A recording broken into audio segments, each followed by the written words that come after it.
Bien, en esta ocasión vamos a resolver el problema de un embutidor de carnes o un embutidor para hacer chorizo, longaniza y cosas por el estilo.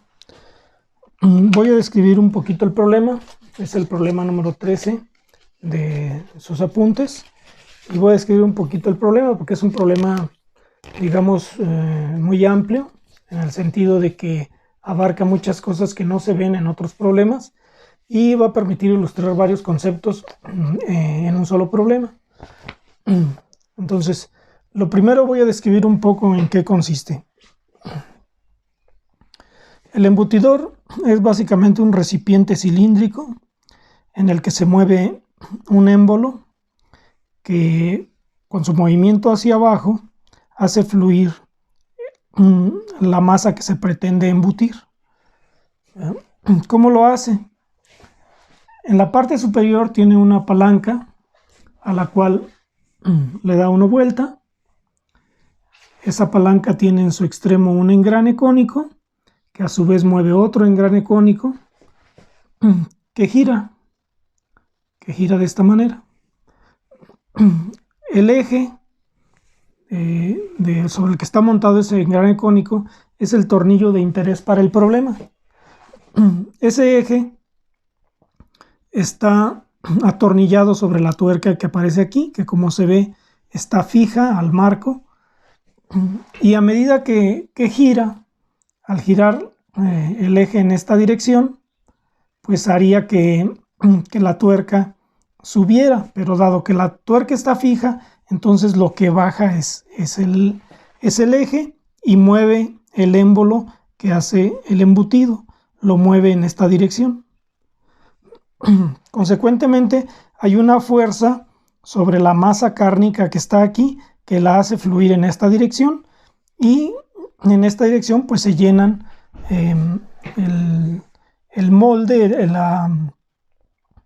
el plástico que contiene al embutido. Entonces, de este lado entra una fuerza de 12.5 kilogramos fuerza, que es la fuerza que desarrolla el operador o que se supone para el problema está desarrollando el operador de esta forma de manera continua para hacer que esto baje y fluya la masa. Bien, entonces hay varias cosas distintas en este problema con relación a otros, o bueno, se estudian varias situaciones en un solo problema. Lo primero es esto: cuando el tornillo empieza a bajar, hay una reacción por la masa que está aquí que empuja al tornillo hacia arriba. La masa empuja al tornillo hacia arriba y el tornillo con el embutidor empujan a la masa hacia abajo. Consecuentemente, el tornillo tendería a regresar un pequeño espacio hasta que el engrane hace contacto con este buje. Esto no es una tuerca, nada más es un buje de pasada que permite guiar al tornillo, pero no tiene rosca. La única que tiene rosca es esta de aquí y esta es la tuerca. Bien, entonces con el movimiento del tornillo un poquito hacia arriba se lleva al engrane. El engrane está sujeto al eje del tornillo por medio de una cuña y un opresor, de manera que el engrane se mueve hacia arriba y la parte de arriba del engrane hace contacto con el buje que está haciendo las veces de collarín y tiene un diámetro de 30 milímetros. Entonces hay un collarín superior aquí, pero también a fin de que el émbolo tenga un movimiento axial, hay otro collarín aquí debajo y ese collarín permite que el tornillo gire sin que gire el émbolo, de manera que el émbolo baja solo de manera axial. Entonces hay otro collarín aquí. Este collarín de alguna manera se lubrica con la grasa de la carne que se está embutiendo. Entonces este tiene lubricación, que es lo normal en todos estos mecanismos. Sin embargo, en la parte de acá arriba, aquí el collarín no tiene lubricación, ni la tuerca con su tornillo tiene lubricación. Esto es por una cuestión de sanidad. No puede haber grasa aquí porque podría caer en la carne que se va a embutir en algún momento. Entonces, esto va a trabajar en seco, una cosa no muy común que un mecanismo de tornillo de potencia trabaje en seco. Entonces, aquí va a trabajar en seco y aquí va a trabajar en seco y aquí va a trabajar con lubricación. Entonces, son dos collarines, uno de ellos con lubricación y el otro sin lubricación, y la tuerca y el tornillo. Entonces, el problema es diferente a muchos otros porque tiene doble collarín. Luego, la fuerza de entrada no entra directamente al eje del tornillo, sino entra por vía de la manivela y el engrane, de manera que hay una amplificación previa por medio de estos engranes, cuyo piñón uno tiene 12 dientes y el engrane tiene 24, de manera que el par que entra por la acción del operador aquí se va a duplicar para cuando salga acá por la acción de los engranes. Otro detalle en este problema. Uno más. El tornillo es de doble entrada, puesto que lo que se quiere es que tenga un avance rápido, que con una vuelta de la manivela esto avance más o menos rápido. Entonces el tornillo tiene una doble entrada, algo que es más común, pero tampoco muy frecuente. Entonces el tornillo tiene, dice el problema, un avance de 10 milímetros, y si tiene doble entrada, consecuentemente el paso será de 5 milímetros. Entonces todas esas pequeñas diferencias con relación a un problema normal dan oportunidad de resolver varios aspectos de los tornillos de potencia en un solo problema. Bien, entonces las preguntas que nos hace el problema son: ¿qué fuerza de salida hay aquí en el émbolo? Es decir, ¿con cuánta fuerza empuja el émbolo a la masa, o con cuánta fuerza demanda la masa en la manivela de entrada para vencer el flujo de la masa cárnica? En este caso el problema nos dice que se supone que se están aplicando 12.5 kilogramos fuerza a la entrada. Entonces, lo primero es determinar la fuerza de salida.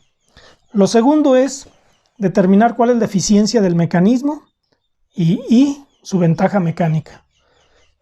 Es otra de las incógnitas, es el segundo inciso que hay que resolver.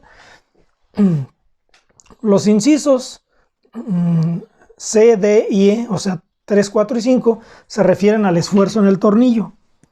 El primero de ellos nos pide, basado en el criterio del esfuerzo de aplastamiento, qué factor de seguridad se está utilizando en el mecanismo. El segundo es basado en el criterio del esfuerzo cortante máximo debido a los esfuerzos de compresión y torsión simultáneos, qué factor de seguridad se usa. Y un último inciso que tiene que ver con cuál sería la carga crítica que haría colapsar el tornillo como columna. Entonces son 5 cuestiones con las cuales se va a repasar toda la teoría de los tornillos en un solo problema, con las situaciones que he comentado: el doble collarín, la falta de lubricación, la entrada del par por medio de un mecanismo de amplificación y el hecho del trabajo en seco y sin lubricación. Bueno, entonces lo primero que voy a hacer es, para darle respuesta a esto de la fuerza, pues voy a determinar cuál es el par de entrada, ¿no? Entonces, el par que se alimenta aquí van a ser la fuerza de 12.5 kilogramos fuerza por 9.81 newtons por cada kilogramo fuerza por el brazo de palanca, por 220 milímetros. Bueno, estos son... Bueno, voy a incluir las unidades. Bueno, primeramente la fuerza sería 12.5 kilogramos fuerza por 9.81 newtons por kilogramo fuerza. Entonces, la pura fuerza me da un total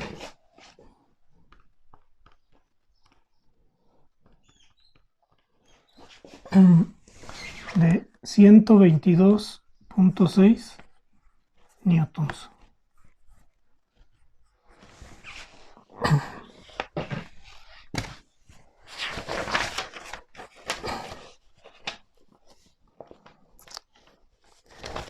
Y el par que se aplica aquí, digamos como el par de entrada, por llamarle de alguna manera, van a ser esos 122.6 newtons que multiplica a los 220 milímetros. Lo voy a expresar el par en newton milímetro por la razón de que las medidas en el tornillo, usualmente el paso y el diámetro se dan en milímetros. Entonces, a diferencia de lo común que es expresar el par en newton metro, lo voy a hacer en newton milímetro.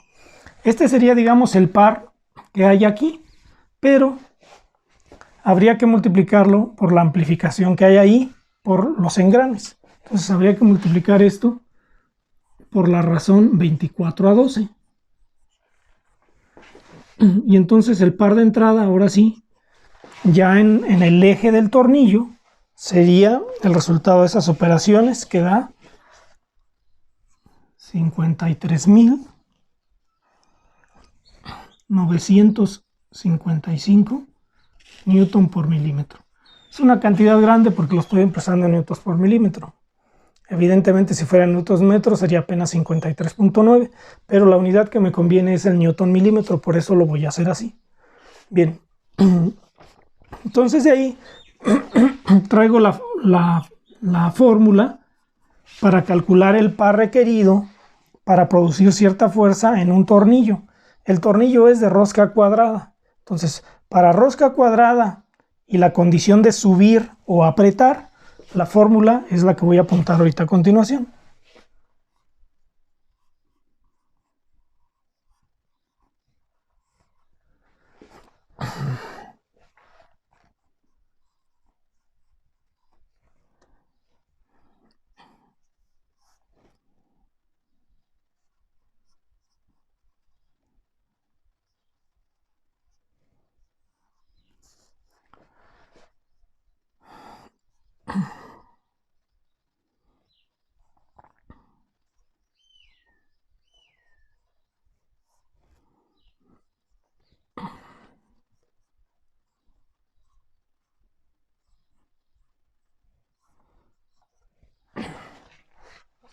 Nótese que a diferencia de la fórmula normal que solo tiene un collarín, aquí sumé los dos collarines, el collarín 1 y el collarín 2.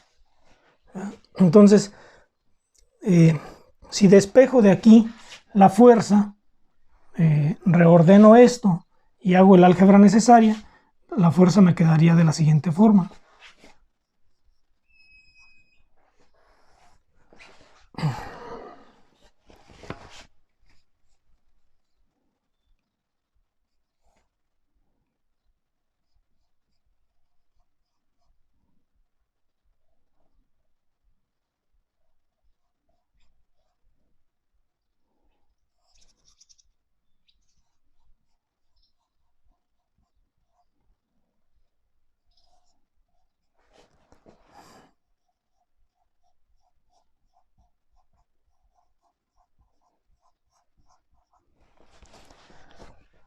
Bien, entonces, despejada la fuerza de esta expresión, tendría eso.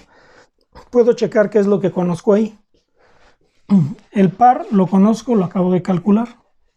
No conozco ahorita el diámetro medio, pero lo puedo sacar porque conozco el paso y conozco el diámetro exterior. El diámetro exterior lo del problema. Y el paso no me lo da directamente el problema, pero me da el avance. Y con el avance y el número de cuerdas puedo tener el paso. Entonces, me falta conocer el diámetro medio, el coeficiente de fricción de la tuerca con el tornillo, del collarín 1 y del collarín 2. Y el avance no, porque ya lo tengo. Entonces, voy a definir cada uno de esos que aparecen ahí, aquí debajo, para ir teniendo lo necesario. Entonces, voy a dejar únicamente el valor del par por aquí, para poder borrar esa parte del pizarrón.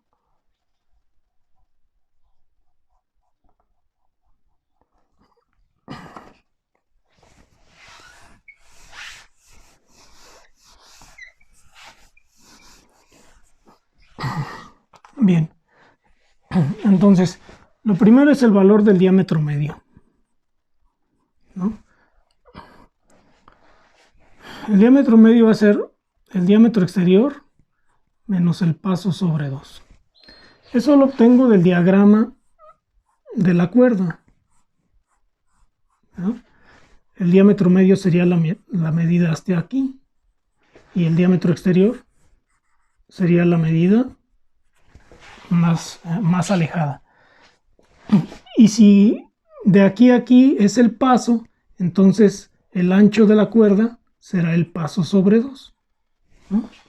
Y quiere decir que entre el diámetro medio y el diámetro exterior habría el paso entre 4, de manera que el diámetro medio será el exterior menos el paso sobre 2. Entonces el diámetro medio va a ser el exterior, que son 20 milímetros, menos el paso sobre 2, pero aún no tengo el paso. El paso lo voy a sacar del avance. Sé que el avance vale el número de cuerdas por el paso. Dicho de otra manera, el paso vale el avance entre el número de cuerdas. El avance, ya me lo da el problema, son 10 milímetros. Y el número de entradas son 2, de manera que el paso son 5 milímetros. Entonces aquí me quedaría 5 entre 2. Y con eso el diámetro medio sería de 17.5 milímetros. Podría aprovechar para de una vez calcular el diámetro de raíz. Y el diámetro de raíz sería el diámetro medio menos el paso sobre 2. O sea, 17,5 menos 2,5. Y el diámetro de raíz me quedaría como 15 milímetros.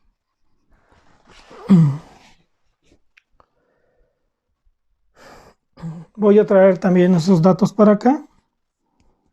El diámetro medio es 17.5 y el diámetro de raíz es 15 milímetros. El diámetro exterior que me da el problema son 20 milímetros. Y una vez hecho eso, pues ya puedo borrar aquí.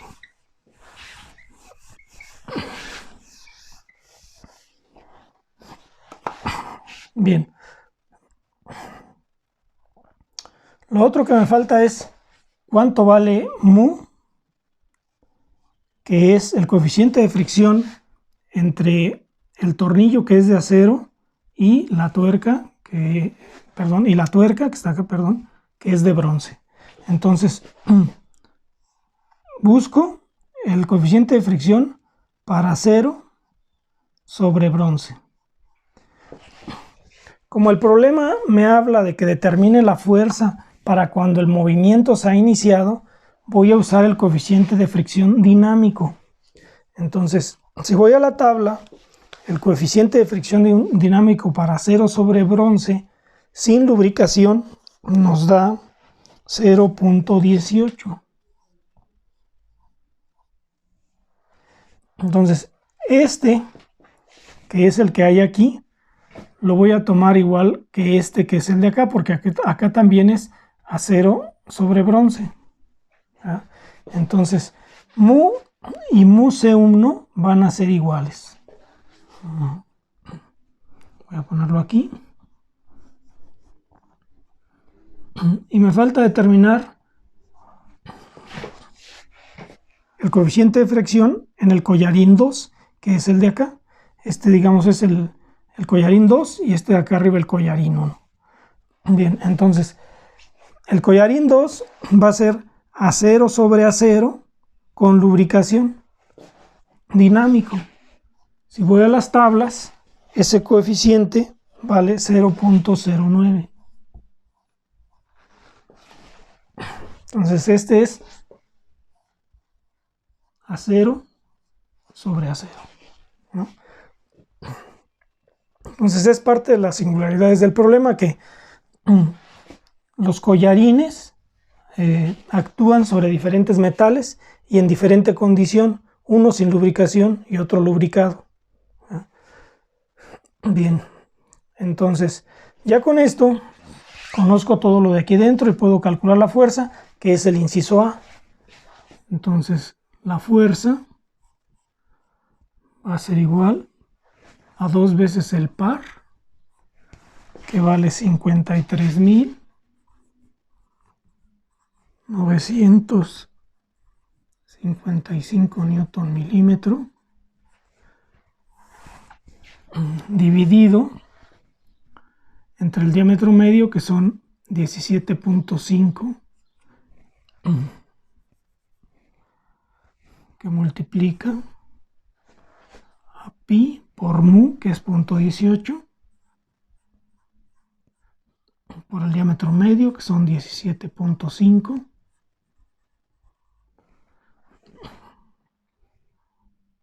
y todo esto dividido en pi por 17.5 menos L. L dijimos son 10 milímetros. Así. Estos 17.5 también son milímetros. Lo dice más. Mu C1, que ya lo tenía aquí, que son 0.18, que multiplica DC1. El diámetro del collarín 1 y el diámetro del collarín 2 los da el problema y ambos valen 30 milímetros.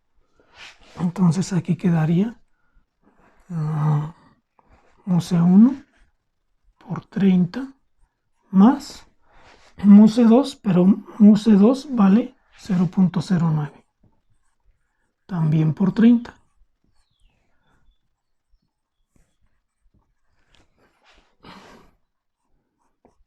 Entonces el resultado de todas las operaciones de abajo son milímetros, que al final, bueno, los milímetros de aquí dentro se van a ir todos. Este y este se eliminan con este. Entonces la fuerza que va a resultar de salida, ajustando todas esas operaciones, es 7.367.1 newtons. Y con eso damos respuesta al inciso A.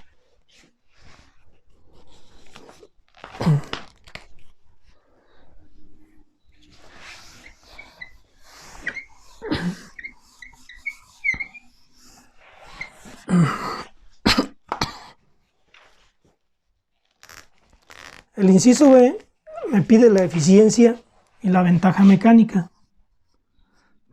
Entonces, la eficiencia vale, de acuerdo con las fórmulas,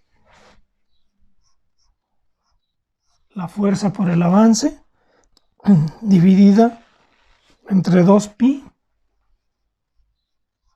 por el par transmitido. Bien, entonces hago las sustituciones. La fuerza la acabo de calcular aquí arriba.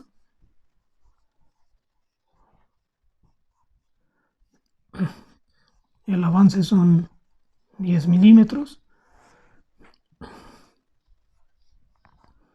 Y debajo me quedan 2pi por el par. El par lo tengo ya calculado previamente y vale 53.955 newton milímetro.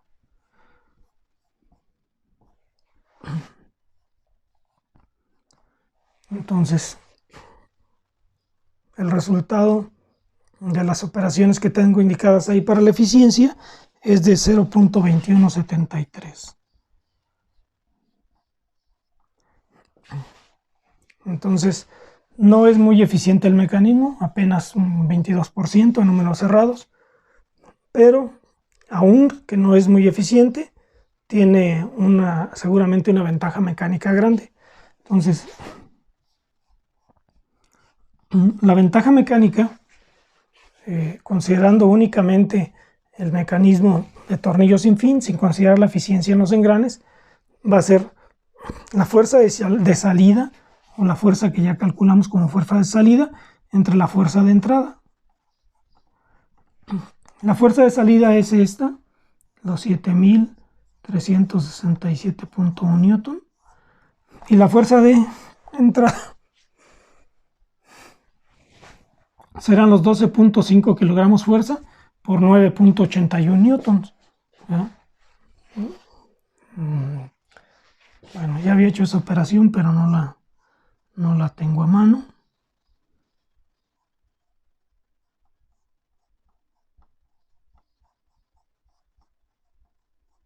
Entonces lo voy a dejar aquí indicado.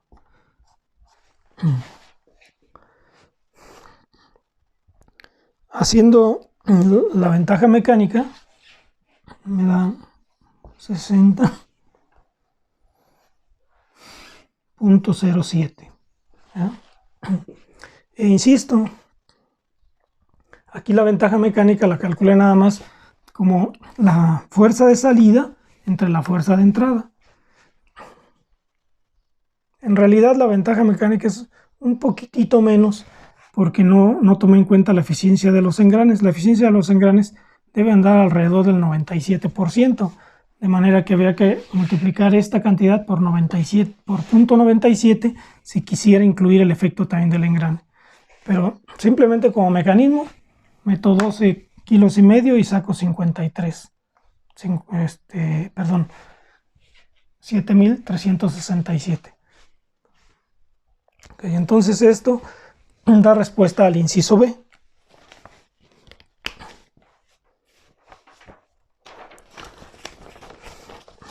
El inciso C nos pide el factor de seguridad contra la afluencia por aplastamiento.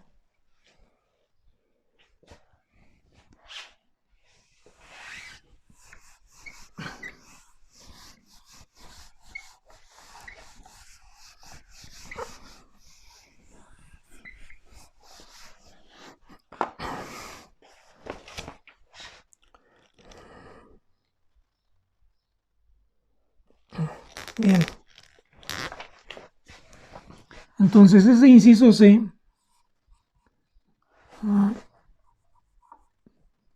que me pide el factor de seguridad por aplastamiento va a ser entonces simplemente el esfuerzo permisible por aplastamiento dividido entre el esfuerzo calculado por aplastamiento. El esfuerzo permisible lo obtengo de la tabla.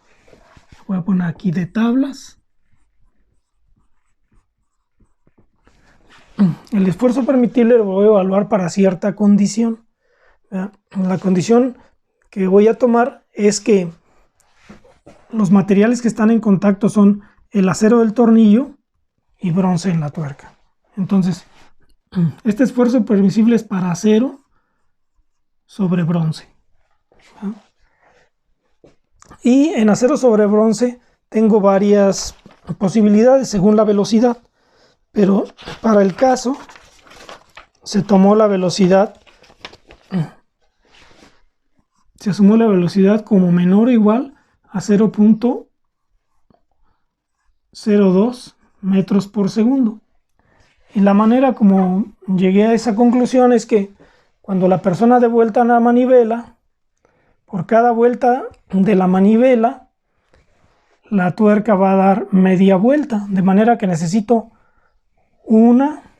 dos vueltas para que el eje, digamos, de una sola vuelta, y con una sola vuelta avanza únicamente 10 milímetros, porque el avance es de 10 milímetros, de manera que necesitaría 4 vueltas para que avanzara los 20 milímetros, o sea, 2 centímetros por segundo, o bien 0.02 metros por segundo.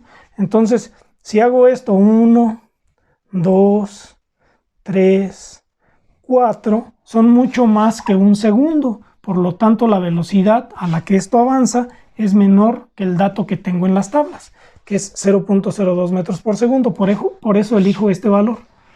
Luego,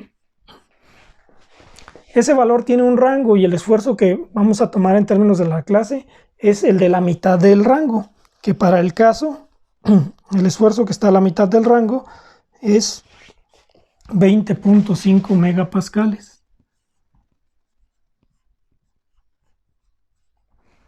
Digamos que es el esfuerzo medio del rango que aparece ahí, que me parece que es entre 17 y 24 o algo así. El valor medio, 20.5 megapascales. Bien, entonces lo único que me resta es calcular sigma para el caso del aplastamiento. Y sigma para el aplastamiento vale 2 veces la carga entre pi dm h.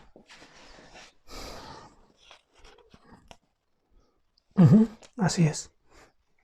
Entonces todos estos son datos que ya tengo conocidos. El único que no he usado hasta ahorita es la altura, pero la altura de la tuerca me la da el problema. Son 50 milímetros, entonces los tengo todos. Si sustituyo los valores sería 2 por 7.367, que es la fuerza, punto 1, entre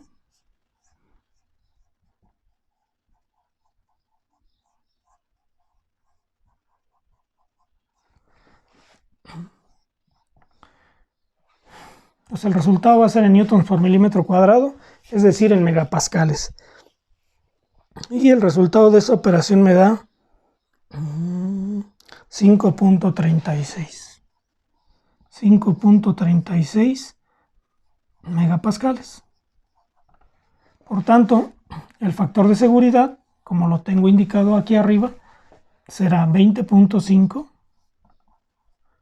entre 5.36. Ese valor es 3.06. Y ocurrió lo que ya sabíamos, los factores de seguridad son frecuentemente altos, regularmente mayor de 4. Ahorita dio 3, pero sigue siendo un factor alto para lo que se está manejando. Entonces, este sería el resultado al inciso C. 3.06, el factor de seguridad contra una falla por aplastamiento. Bien, me quedan dos incisos. Uno es calcular el factor de seguridad contra una falla por compresión y torsión simultánea en el eje, y la otra, determinar la carga crítica para la cual colapsaría el eje del tornillo. Voy primero, en el orden que llevamos, a calcular el esfuerzo que está asociado a la compresión y torsión simultáneas. Bien, entonces el inciso D también sería el factor asociado a la torsión y compresión simultáneas, al esfuerzo combinado.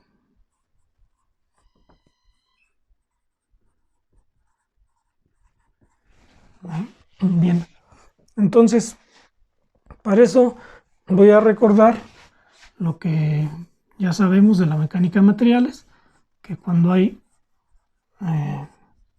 esfuerzos de torsión y compresión simultáneos, o de tensión y tensión y torsión simultáneos, o compresión y torsión simultánea, entonces podemos calcular dos cosas. Una es el esfuerzo cortante máximo por medio del círculo de Mohr y compararlo contra la resistencia al corte del material, o el esfuerzo equivalente de esta situación y compararlo contra el SY. Entonces voy a usar la del esfuerzo cortante para cubrir las dos formas, dado que en el problema anterior ya usé la del esfuerzo equivalente. Entonces sabemos que como resultado de esto, el esfuerzo cortante máximo va a ser igual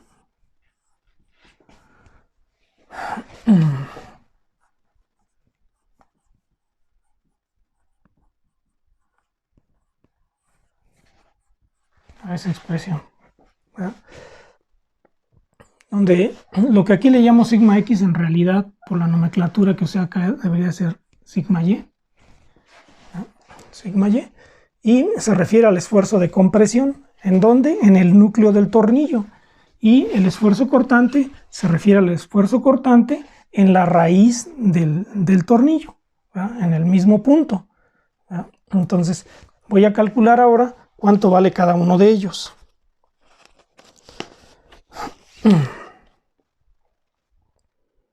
Bueno, sé que sigma y va a valer 4f entre pi de r cuadrada y tau xy va a valer 16t sobre pi de r cúbica. Si sustituyo estos valores y hago el álgebra necesaria, puedo llegar a una expresión similar, pero ya en términos nada más de la fuerza y los diámetros. Y esa expresión es la que sigue.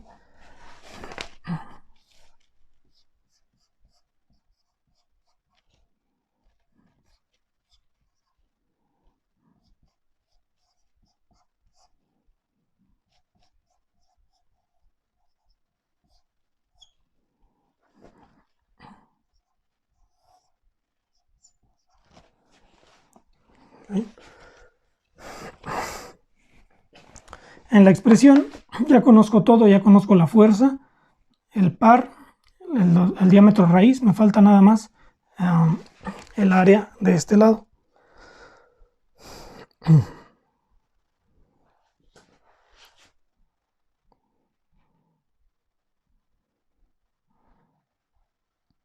Bueno, en realidad el área valdría pi de r cuadrada entre 4. Bueno, está un poquito estorboso, lo voy a dejar en términos del área.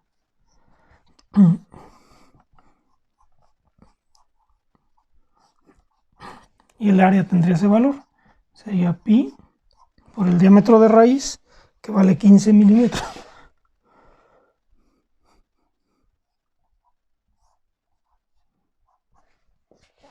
Si ejecutara esas operaciones, me daría 176.71 milímetros cuadrados. Y ahora sí ya tendría todo, porque conozco F, conozco T, conozco A y conozco DR.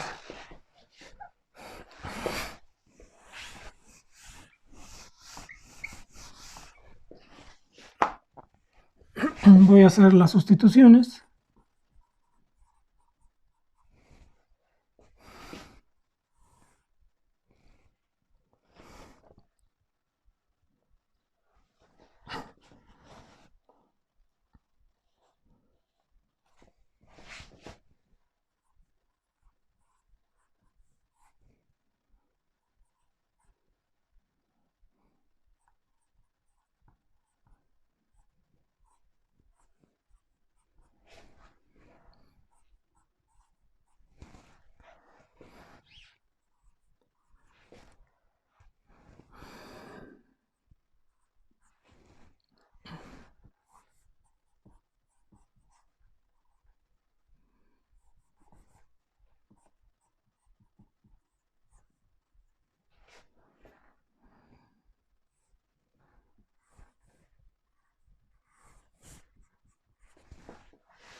Bien. Entonces lo único que me resta es hacer las operaciones que aparecen ahí.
Bien, permítanme nada más checarlo.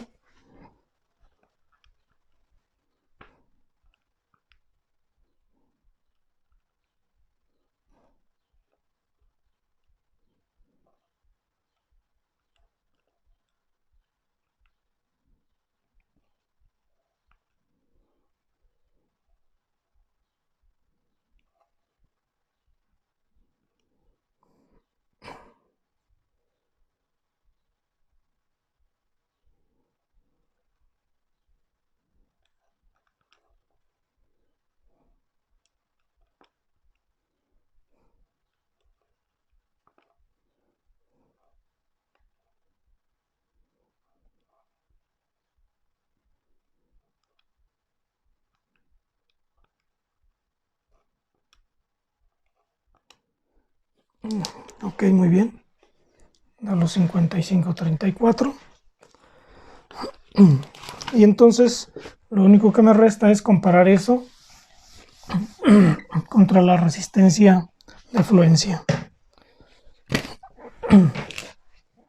Entonces el factor de seguridad va a ser el esfuerzo, digamos, permisible, o vamos a decir más bien el SSY dividido entre tau max. Para encontrar el SSY voy a usar la teoría de cortante, es decir, voy a multiplicar por 0.5 al SY y me va a quedar así. Entonces 0.5 por el valor del SY. El SY me parece que ya me lo daba el problema. Así es 75 mil libras por pulgada cuadrada. Entonces lo voy a poner aquí. Son 75.000 libras fuerza por pulgada cuadrada. Y luego diría que una pulgada cuadrada son 25.4 al cuadrado milímetros cuadrados. Y una libra fuerza son 4.45 newtons. Entonces voy a hacer esto para convertir a megapascales ese valor.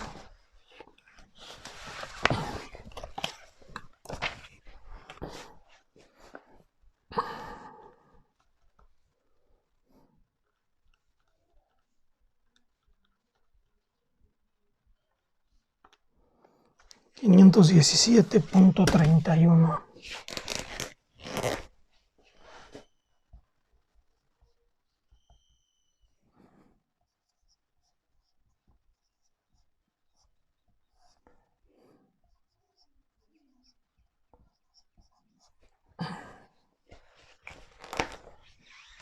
Finalmente, el factor de seguridad para una falla contra esos esfuerzos combinados va a ser la siguiente.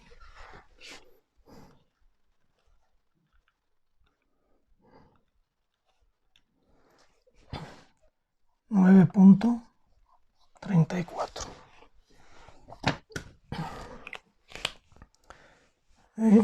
Esto correspondería al inciso D. 9.34 contra una falla por esfuerzos combinados. Resta una última cosa, que es que revise la estabilidad del tornillo. Para revisar la estabilidad del tornillo me voy a basar principalmente en la relación de esbeltez para clasificar si es una columna corta o larga y después aplicar las fórmulas la fórmula adecuada para obtener la carga crítica, que es la pregunta del problema. Entonces voy a borrar esto.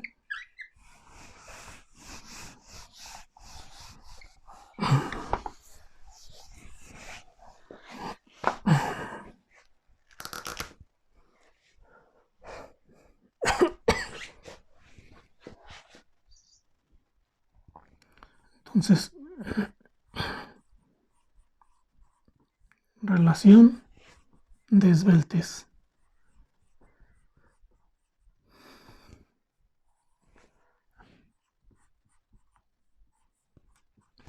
la relación de esbeltez LK1.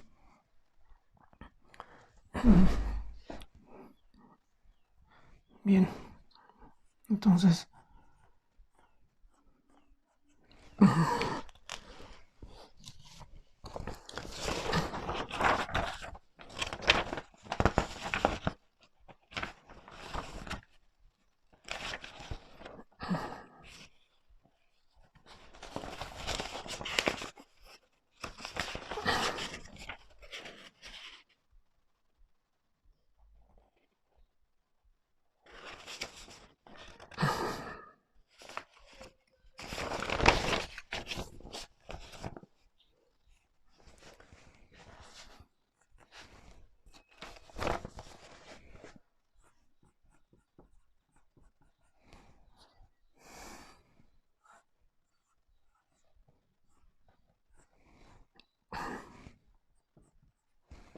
bien.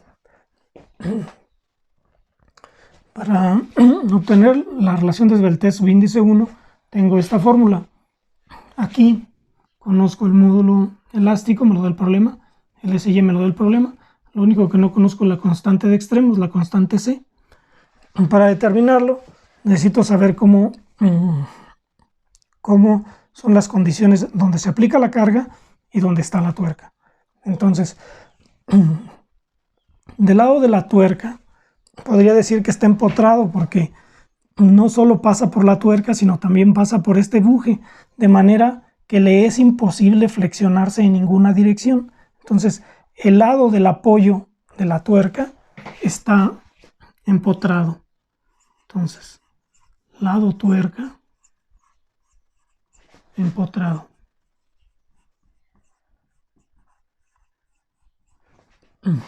Luego, el lado donde se aplica la carga está en principio guiado dentro de la camisa, que es el recipiente cilíndrico que contiene el embutido que quiero manejar. Entonces, está guiado y permitiría un ligero movimiento del eje así, pequeño, pero al fin y al cabo un pequeño movimiento. Podríamos considerar que está articulado de manera conservadora, porque permite un movimiento muy pequeñito, sobre todo cuando está en su posición extrema. Cuando está pegado acá arriba, podríamos decir que prácticamente también está empotrado, pero considerando la situación extrema, que es cuando este punto esté casi en el fondo, pues admitiríamos un pequeño movimiento, de manera que el lado de la carga estaría articulado.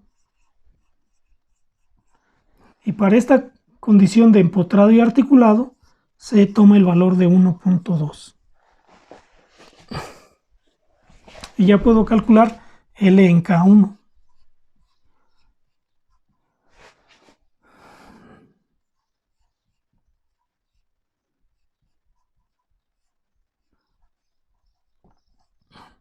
Hay que observar que el módulo elástico del acero inoxidable es más bajo que el del acero convencional. El del acero convencional es 207.000 megapascales y este es solo 193.000. El SY ya lo había calculado previamente y es 517.31.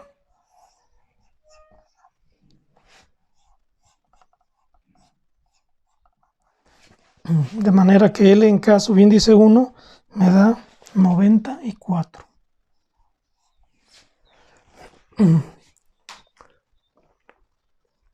Bueno, tengo que hacer una aclaración, que hay un paso que brinqué inadvertidamente. Y el paso que brinqué es que para que se haga el análisis de estabilidad se requiere que la longitud máxima entre los apoyos sea mayor que 8 veces el diámetro de raíz. Para nuestro caso, 8 veces el diámetro de raíz sería 8 por 17,5. Eso nos da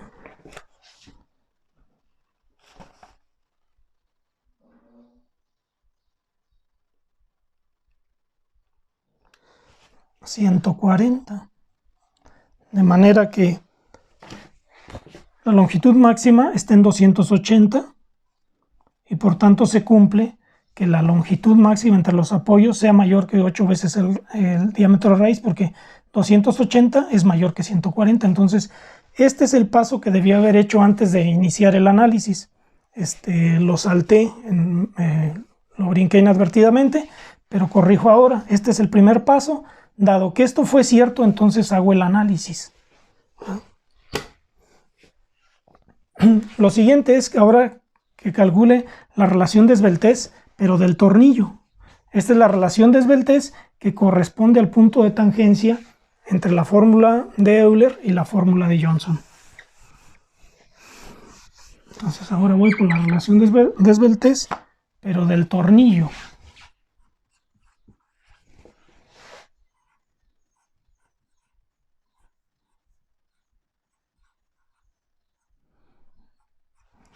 Entonces esto va a ser L sobre el radio de giro. El radio de giro es de R sobre 4. Entonces me da esto 4L entre dr. Para nuestro caso sería 4 por 280 dividido entre el diámetro de raíz, que son 15 milímetros, perdón.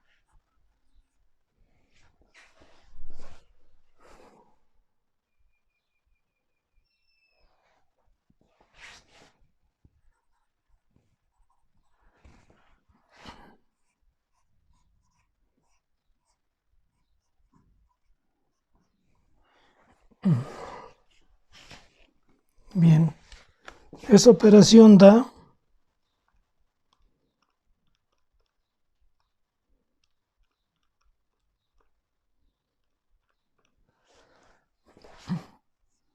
74.66.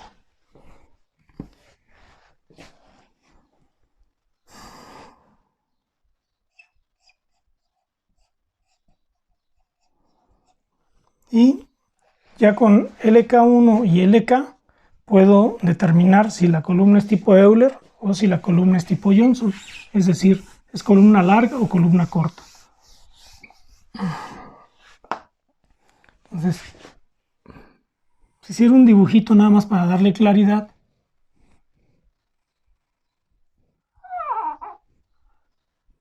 este punto de aquí sería LK1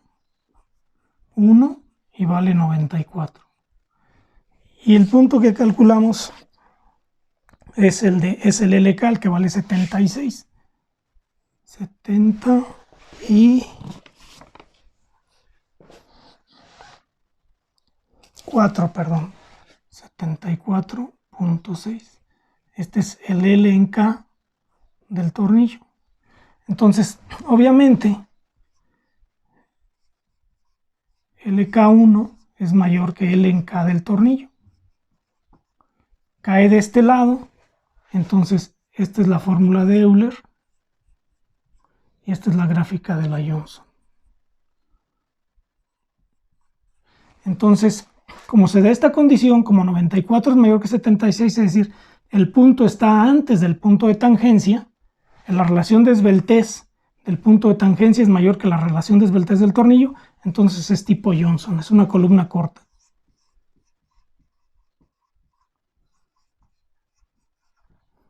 Y aplico entonces las fórmulas para el cálculo de la columna corta. ¿Ya?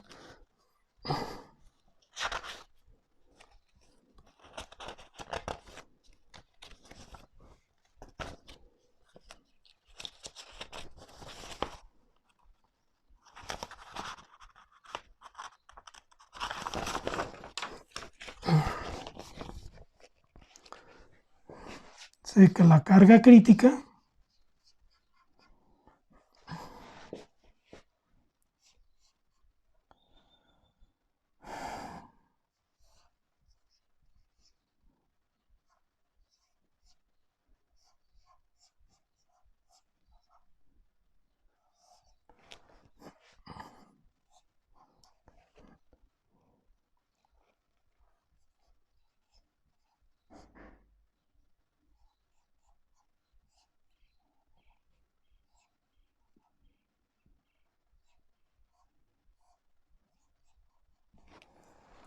La carga crítica viene determinada por esta fórmula.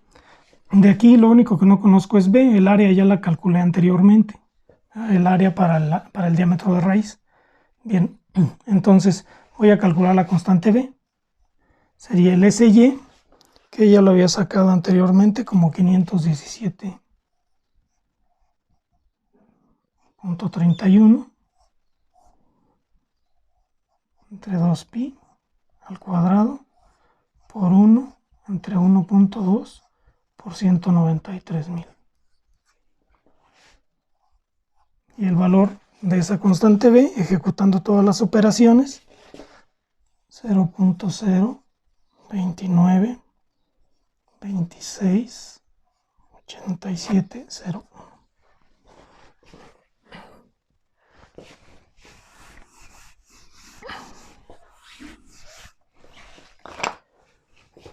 Bien, lo único que me resta es entonces hacer esta operación. Y la carga crítica, que es la pregunta del problema, va a ser igual al área, que ya lo había determinado previamente, 176.71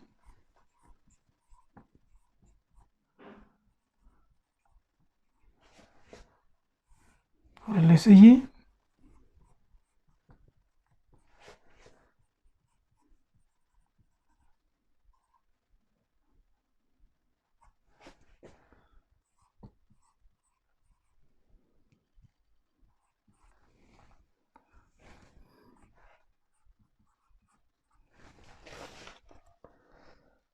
y 4.6 al cuadrado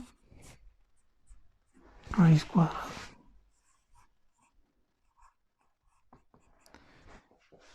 Y con eso la carga crítica da de 62.584 newtons.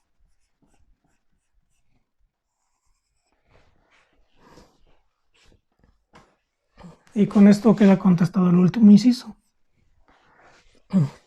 Noten que la carga crítica es un valor mucho más grande que la carga que tenemos.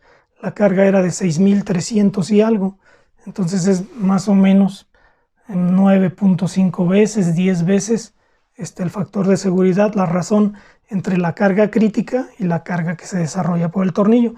De manera que, como en muchas aplicaciones de tornillos de potencia, el factor de seguridad es bastante alto, en este caso alrededor de 9, 9,5, una cosa así. Y con ese último punto, pues queda concluido el problema. Ya terminamos todos los incisos, cálculo de la fuerza, factor de seguridad por aplastamiento, ventaja mecánica, factor de seguridad por esfuerzos combinados y carga crítica para producir el colapso.